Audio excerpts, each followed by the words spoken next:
اس میں مشتق، اس میں جامد کیا ہے؟ وہ اسم جو نہ تو وہ جامد جمع ہے، جمع کی وہ اسم جو نہ خود کسی لفظ سے بنا ہو اور نہ اس سے کوئی اور لفظ بن سکے، اس میں جامد کہلاتا ہے۔ مثلاً کرسی، پینسل، درخت وغیرہ، مطلب اس سے نہ تو ہم کوئی اور لفظ بنا سکتے ہیں اور نہ ہی اس سے کوئی نیا لفظ بن سکتا ہے۔ دیکھیں اس کی ڈیفینیشن ہے، وہ اسم جو نہ خود کسی لفظ سے بنا ہو اور نہ اس سے کوئی اور لفظ بن سکے۔ دیکھیں کرسی ایک اپنا پورا مطلب رکھتی ہے، پینسل لفظ ہے، پینسل اپنا خود پورا مطلب رکھتی ہے، درخت اپنا خود پورا مطلب رکھتا ہے۔ وہ اسم جو نہ خود کسی لفظ سے بنا اور اس سے نہ ہی کوئی اور لفظ بن سکے، اس میں جامد کہلاتا ہے۔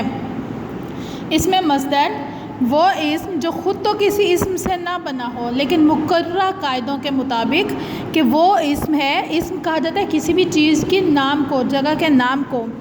وہ اسم جو خود تو کسی اسم سے نہ بنا ہو لیکن مقررہ قاعدوں کے مطابق اس سے کئی نئے الفاظ بنائے جا سکیں، اس میں مصدر کہلاتے ہیں۔ اس میں مصدر کی پہچان یہ ہے کہ اس کے آخر میں، کہ لفظ کے آخر میں نون الف نہ ہوتا ہے۔ یہ خود تو کسی سے نہ بنا ہو لیکن قاعدوں کے مطابق، چند ایک قاعدوں کے مطابق ہم اس سے نئے الفاظ بنا سکتے ہیں، وہ اس میں مصدر کہلاتا ہے۔ اس کی پہچان یہ ہے کہ اس کے آخر میں نون الف نہ ہوتا ہے، مثلا پڑھنا، لکھنا، کرنا، کھانا، پینا، سونا، جاگنا وغیرہ۔ اس کے بعد تیسری ہمارے پاس ایک قسم ہے، اس میں مشتق۔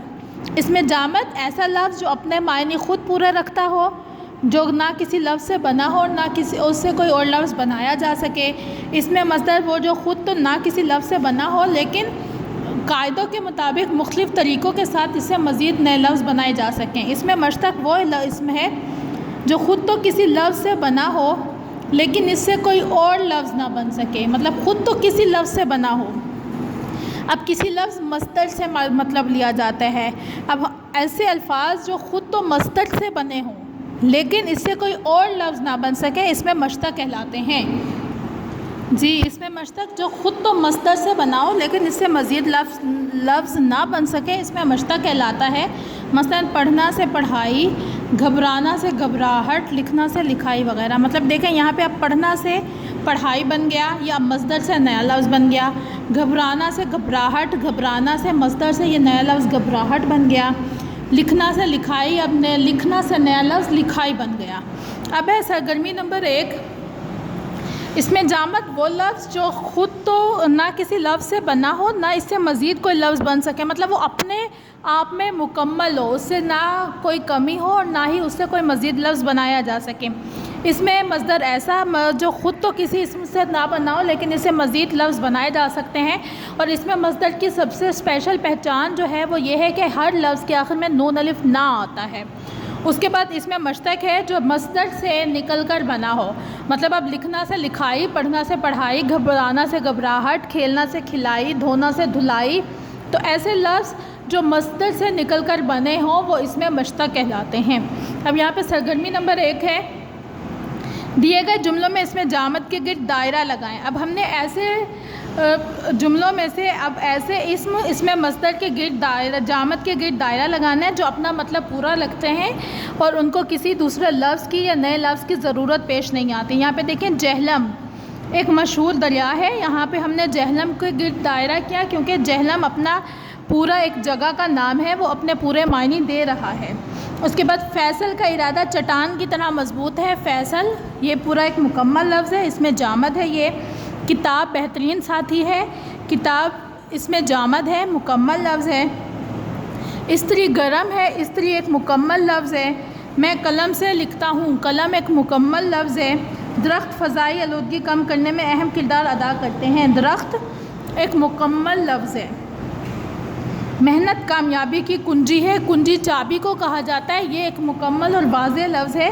کرسی پر بیٹھ جاؤ، کرسی بھی اپنا پورا لفظ، اپنے پورا مطلب اپنے اندر رکھتی ہے، ایسا لفظ ہے جو اپنا مطلب اپنے اندر رکھتے ہیں۔ یہ تمام الفاظ ہمارے پاس اس میں جامد ہیں۔ اس کے بعد سرگرمی نمبر 2 ہے، دیے گئے جملوں میں اس میں مصدر کے گرد دائرہ لگائیں۔ آپ جیسا کہ آپ جانتے ہیں مصدر کہا جاتا ہے ایسے الفاظ جس کے آخر میں نون الف نہ آتا ہے۔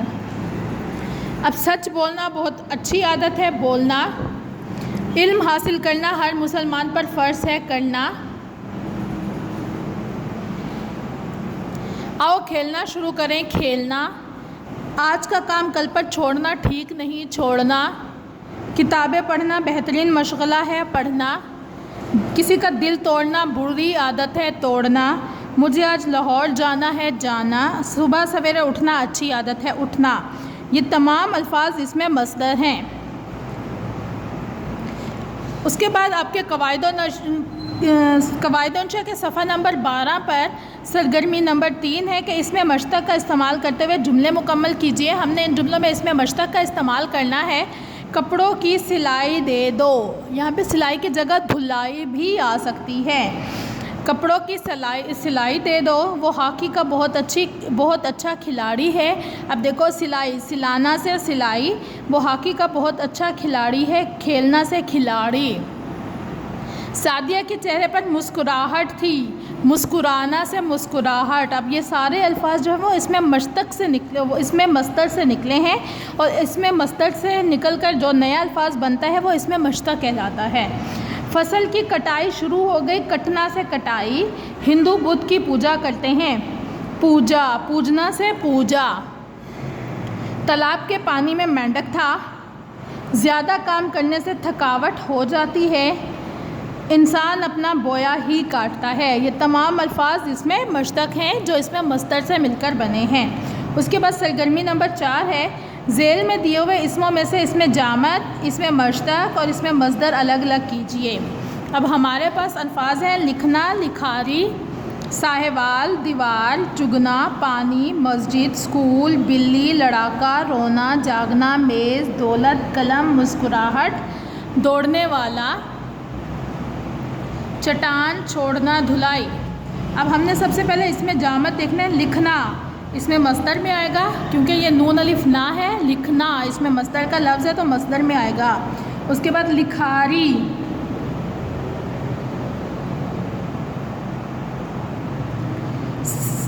لکھاری بھی آپ کا اس میں مشتق میں آئے گا۔ جی ہمارے پاس پہلا لفظ تھا لکھنا، لکھنا دیکھیں اس میں مصدر میں آیا ہے۔ اس کے بعد لکھاری، لکھنا سے لکھوائی یا لکھاری، یہ ہمارے پاس اس میں مشتق میں ہے۔ اس کے بعد اگلا لفظ ہے ساہیوال، ساہیوال اپنا پورا مطلب خود رکھتا ہے، ساہیوال ہمارے پاس اس میں جامد میں ہے۔ اس کے بعد دیوار، دیوار ایک مکمل لفظ ہے جس سے کوئی نیا لفظ نہیں بن سکتا، دیوار اس میں جامد میں ہے۔ اس کے بعد ہے چگنا،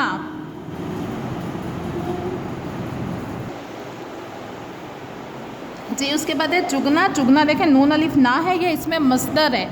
اس کے بعد ہے پانی جو اپنا پورا مطلب رکھتا ہے، پانی اس میں جامد ہے۔ مسجد اس میں جامد ہے، اسکول اس میں جامد ہے کہ وہ اپنا پورا مطلب رکھتے ہیں، اس سے نیا لفظ نہیں بنتا۔ یہاں پہ جگہ مکمل ہونے کی وجہ سے دو لفظ ہم لوگوں نے چھوڑ دیے ہیں، بلی اور لڑاکا۔ بلی آپ کا اس میں جامد میں آئے گا، لڑاکا، لڑنا سے لڑاکا، وہ اس میں مشتق میں آئے گا۔ اس کے بعد ہے رونا، رونا اس میں مصدر میں آئے گا۔ جاگنا نون الف نا ہے، اس میں مصدر میں آئے گا۔ میز پورا مطلب رکھتا ہے، میز آپ کا اس میں جامد ہے۔ اس کے بعد دولت اپنا پورا مطلب رکھتا ہے، دولت اس میں جامد ہے۔ قلم آپ کا پورا مطلب رکھتا ہے، قلم اس میں جامد ہے۔ یہاں پہ جگہ کم ہونے کی وجہ سے آپ کے لیے 5 6 لفظ الگ کر دیے گئے ہیں، باقی آپ اپنی کاپی پر بھی کر سکتے ہیں۔ مسکراہٹ اس میں مشتق ہے، مسکرانا سے نکلا ہے لفظ مسکراہٹ، یہ اس میں مشتق ہے۔ اس کے بعد دوڑنے والا، دوڑنا سے نیا لفظ بنا ہے دوڑنے والا، یہ اس میں مشتق ہے۔ اس کے بعد چٹان ہے، چٹان اس میں جامد ہے۔ چھوڑنا اس میں مصدر ہے، دھلائی اس میں مشتق ہے کیونکہ دھونا سے دھلائی وغیرہ۔ جی یہ آپ کا صفحہ نمبر 12 تھا۔ اب ہم صفحہ نمبر 13 پر دیکھتے ہیں۔ آپ کی سرگرمی نمبر 5 ہے کہ مندرجہ ذیل اس میں مصدر سے 5 الفاظ بنائیے۔ اب ملنا سے کھانا، چلنا، جانا، سینا، آنا۔ اب بیٹھنا سے دکھانا، پڑھنا، توڑنا، رونا، سونا۔ پڑھنا سے کھیلنا، جھگڑنا، چڑھنا، دیکھنا، چھوڑنا۔ کرنا سے اکڑنا، جیتنا، مرنا، جینا، ڈرنا۔ یہ آپ کے مصدر سے نئے الفاظ ہیں۔ جی امید ہے آپ کو لیکچر سمجھ میں آ گیا ہوگا۔